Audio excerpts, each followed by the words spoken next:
Ya, chicas, teniendo como contexto entonces todas estas razones que hay para empezar a pensar en la desmunicipalización de los establecimientos, quiero contarles cómo es la ley, qué es lo que dice la ley finalmente y cuáles son sus elementos centrales. Esta es una ley bastante compleja que define, como les decía, una nueva arquitectura del sistema educativo público chileno, pero quiero que nos quedemos centralmente con lo que les voy a proponer ahora, ¿ya? Bueno, lo primero es que como toda gran normativa tiene que haber un proceso de gradualidad importante. Originalmente el proyecto de ley establecía solamente 6 años de gradualidad y durante su tramitación en el Congreso se pasó a 8 años con una posible extensión al año 2030, lo que nos deja ahí un poco en entredicho de tener muchas claridades respecto a cuándo va a finalizar el proceso de traspaso de los establecimientos, ¿ya? Este traspaso se hace desde 345 municipios que existen en el país a 70 servicios locales, ya que son instituciones que vamos a llamar que son de un nivel intermedio. Ya tenemos el Ministerio de Educación, va a haber un nivel intermedio que administra y luego están los establecimientos educativos. Entonces, van a existir estos 70 servicios locales que van a tener un financiamiento propio también, y que van a tener que definir unos planes estratégicos para poder efectivamente ser buenos sostenedores de los establecimientos educativos, ¿ya? Y con todo esto entonces viene la creación de una nueva institucionalidad. El ministerio existe y desde el ministerio en el fondo viene y es el órgano rector de todo el sistema educativo, y se crea lo que se va a llamar la nueva Dirección de Educación Pública, ¿ya? Guárdense ese nombre, recuérdenlo, la DEP, Dirección de Educación Pública. Y es el organismo que va a regir todo el sistema de la nueva educación pública y todo este nuevo organigrama de organismos que se van creando, ¿ya? Entonces va a estar la DEP, que tiene un rol bastante estratégico, y luego vienen estos 70 servicios locales de educación que van a tener a su cargo escuelas, liceos y jardines vía transferencia de fondos, ¿ya? Y además, dentro de cada servicio local de educación van a existir 2 instancias participativas, lo que fue algo muy discutido durante el proceso en que se tramitó esta normativa, que son el consejo directivo y el consejo local. Cada servicio local tiene su propio consejo directivo y consejo local, ¿ya? Entonces, vamos a ahondar un poquito más en lo que significan estas instituciones nuevas. Entonces, la Dirección de Educación Pública está a nivel nacional, ya está a cargo de coordinar y supervigilar los servicios locales de educación en base a una estrategia nacional de educación pública, la cual fue terminada, si no me equivoco, el año pasado, ya que fue un proceso participativo con muchas instituciones, establecimientos que participaron, y se crea esta Estrategia Nacional de Educación Pública, que pensando que tiene 8 años de vigencia, tiene una visión mucho más de mediano plazo que algunos planes estratégicos que tenían los municipios, por ejemplo, ¿ya? Entonces, la Dirección de Educación Pública es una especie como de órgano rector, pero del proceso de desmunicipalización. Luego tenemos los servicios locales de educación, ya que van a tener que contar sí o sí con una estrategia local, que va a tener que estar diseñada para 6 años y van a tener convenios de desempeño asociados, es decir, que tienen que cumplir ciertas metas, ¿ya? Y también van a tener que tener un plan operativo anual para ver lo que anualmente se va haciendo en términos de educación.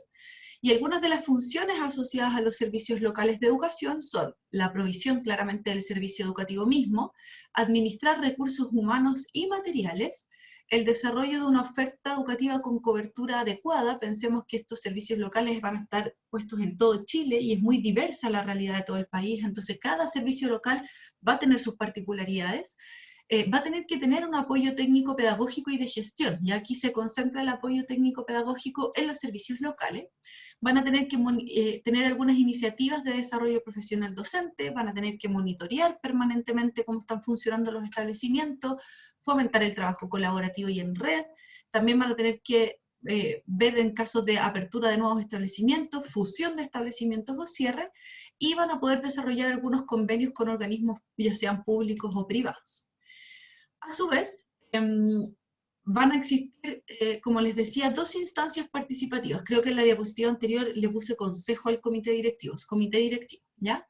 Estas dos instancias participativas fueron creadas a lo largo del proceso de tramitación de la ley, excepto el Consejo Local, este se crea con la tramitación de la ley, y son muy relevantes porque hoy día a nivel municipal no existe, en los establecimientos que están hoy día siendo parte del sistema municipal, no existen estas instancias participativas. Entonces, es algo bastante novedoso para nuestro sistema educativo que exista un lugar en donde los distintos integrantes de las comunidades educativas y representantes del territorio se sientan a conversar sobre educación, ¿ya?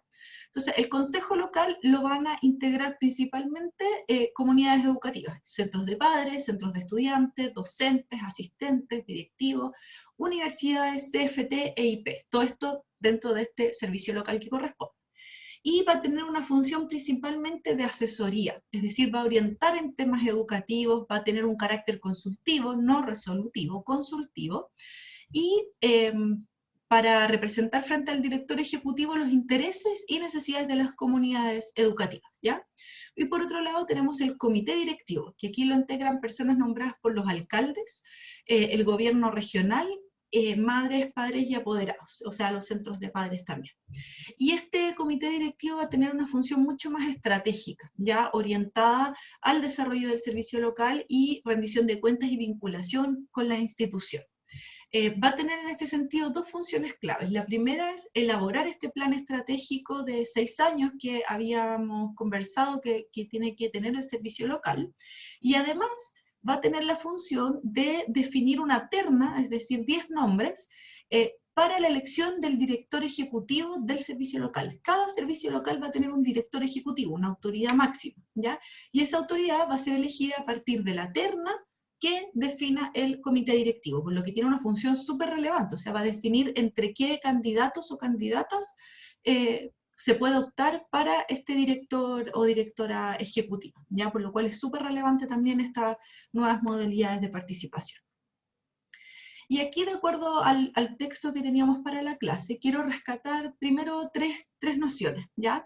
Lo primero es que claramente, como vimos anteriormente, hay una crisis de la educación pública que tiene que ver con la baja de matrícula, un problema de infraestructura, poca capacidad de innovación y pocas condiciones materiales. Todo esto también tiene que ver, y no lo olvidemos, con el sistema de accountability que existe, con el sistema de aseguramiento de la calidad, que yo diría que agudiza mucho más la crisis de la educación pública porque le cuesta mucho a la educación pública responder a esos esquemas de incentivo que tenemos hoy día.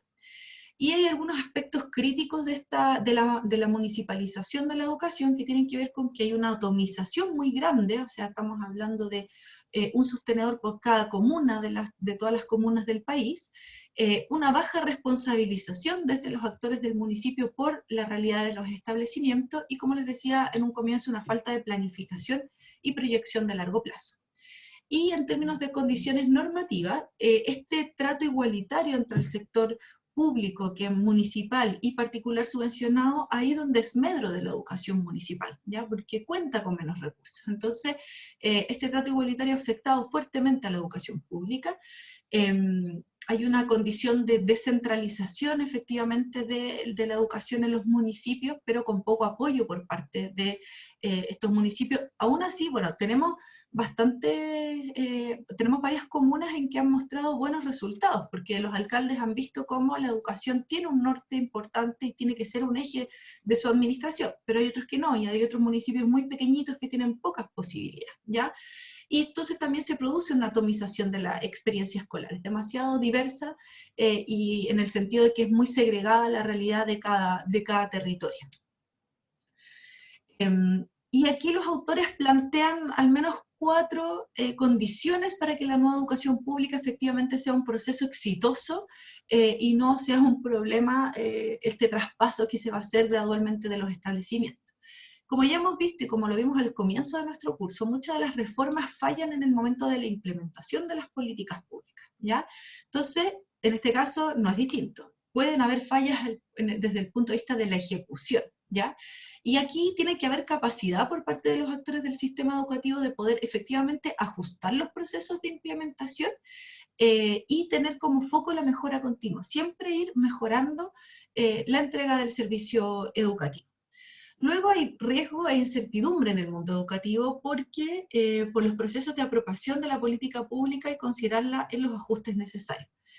¿Qué significa esto? Que hoy día el traspaso, por ejemplo, de los establecimientos educativos a los servicios locales no está 100% cerrado en cuanto a los tiempos. Entonces también se produce una sensación de incertidumbre por parte de los establecimientos y de los sostenedores actuales que son los municipios, ¿ya?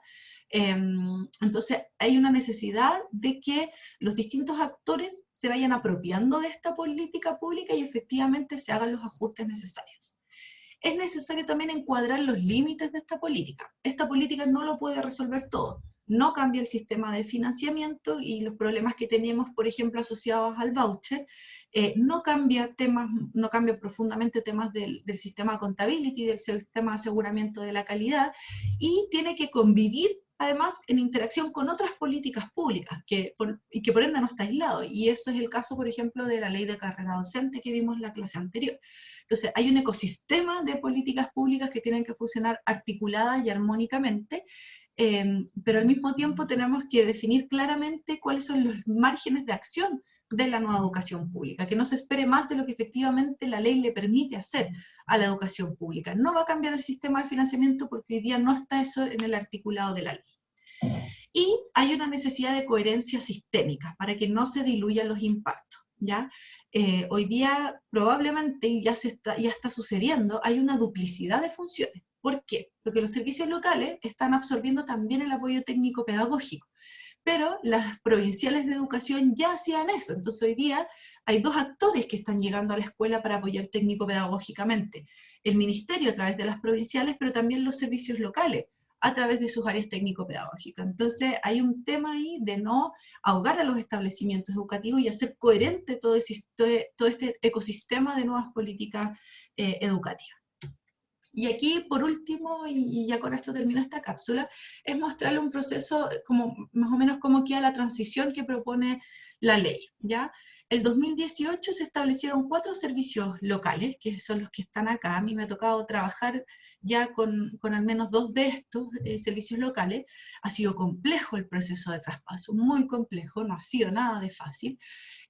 Y hasta este año debieran aparecer alrededor de 7 servicios locales más. Ya hay una calendarización que va haciendo el ministerio. Y este año, en 2021, sale la evaluación intermedia, que ya ha sido publicada, en donde se ve efectivamente cuáles han sido los avances de este nuevo sistema de educación pública.